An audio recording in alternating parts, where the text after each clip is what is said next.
Since the first steps of man, Native peoples have shared a spiritual connection with Mother Earth, a belief that sustains us, shapes our cultures, and gives us faith.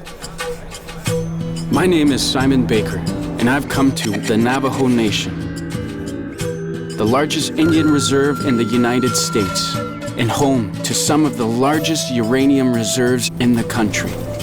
Beginning in World War II, with the birth of America's atomic bomb program, hundreds of tons of uranium were mined from Navajo land until the 1980s.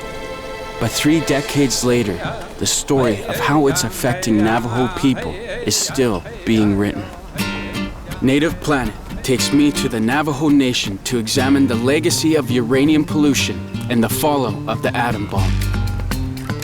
Lily Lane works for the Navajo Nation Environmental Protection Agency and educates her people about the danger of uranium contamination. She's taking me to see some of the worst abandoned mine sites across the nation to meet the families living with this invisible enemy. So I speak Navajo and I speak English, and I do a lot of work with Navajo communities, and we have to translate and make people aware of the issues, mainly about uranium mines, but there's other issues like contaminated water, and some people a long time ago did not go to school. And so you have people out there who just speak Navajo, and those are the ones that we have to educate.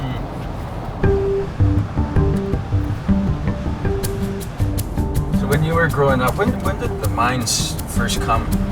I think the mines were, when I was growing up, I think they were around in the 30s and the 40s. So we're going into Winter Rock.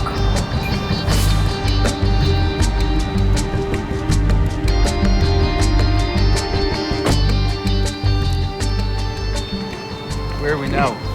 So we're at Navajo Nation EPA building here.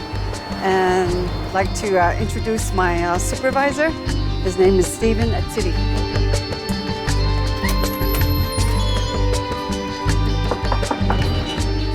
Hi, Steve.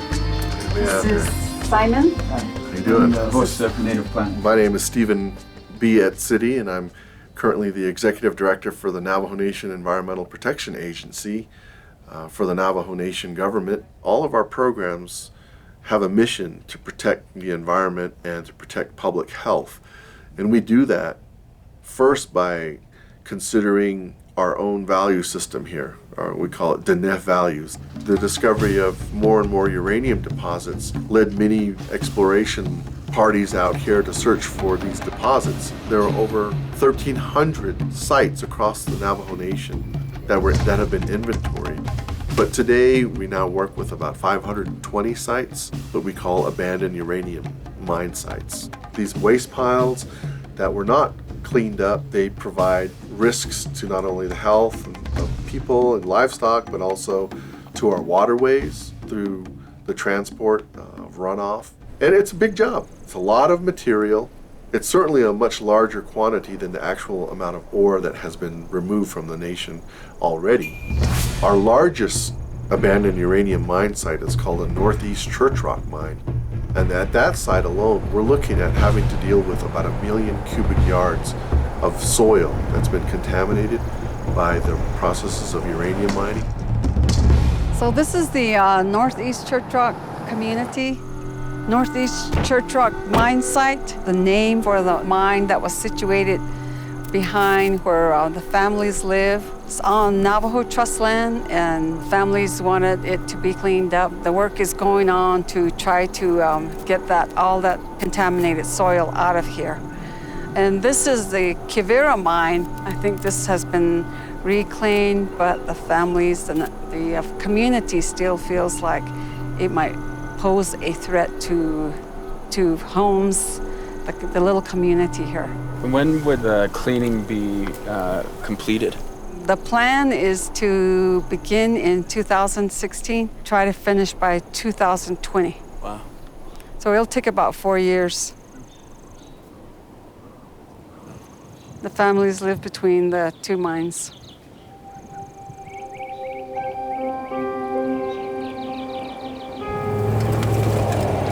it was a pretty big site. So, and it's also the site where there was a dam breach. Radioactive waste ran into the Puerco and then down to Gallup, Holbrook, Winslow, into the Little Colorado River. What's called a Church Rock spill. It didn't make national news. And today, the Northeast Church Rock community commemorates the event every year. In the Northeast Church Rock, we believe there are about 40 families. Edith Hood is one of them. Edith is a school teacher. She has been directly impacted by living near the mine.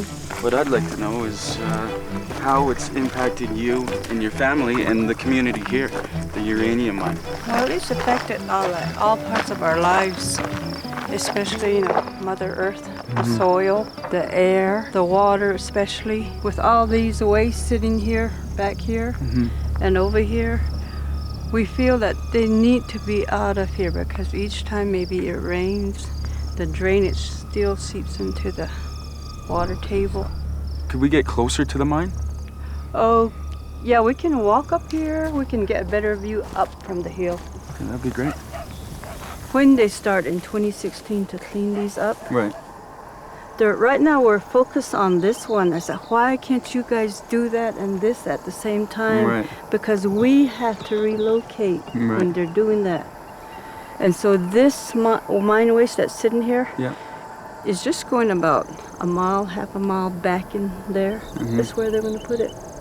So when this happens, it's going to be longer, about 7 years living off somewhere else. How do you feel about what they've done here? It does make me angry. Because I remember as a child, my grandkids are small, and about the same age, that's when they came in. And they did exploratory drilling first, and right back up in here there's a road. And they would just come in and roam around as they please, and my poor grandmother was trying to, put stakes in the ground for them not to come in, and it didn't work. And now, especially with the health problems that are coming up now, it's awful.